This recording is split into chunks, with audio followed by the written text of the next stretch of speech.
સાબરકાંઠાના national highway પર ગોઝારા અકસ્માતમાં એક યુવકનું ઘટના સ્થળે મોત થયું છે, જ્યારે એક યુવકની હાલત ગંભીર છે। પૂરપાટ ઝડપે જતી બાઇક ડિવાઈડર સાથે અથડાઈ હતી, જેમાં યુવકનું ઘટના સ્થળે મોત થયું હતું। ઇજાગ્રસ્ત યુવકને 108 એમ્બ્યુલન્સ મારફતે ગાંભોઈ સિવિલ હોસ્પિટલ ખસેડાયો છે। બાઇક ચાલક વગડી ગામનો વતની છે।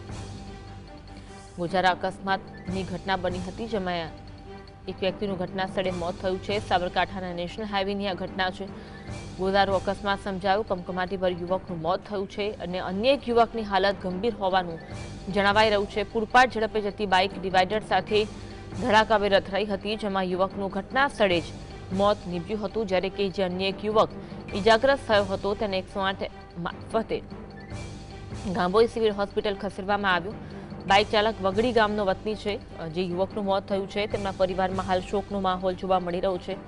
આ સાથે સાથે પોલીસ દ્વારા ઘટના બનતા તપાસ કરવામાં આવી રહી છે। આસપાસના લોકો જે ઘટના સ્થળે હાજર હતા તેમની પણ પૂછપરછ થઈ રહી છે।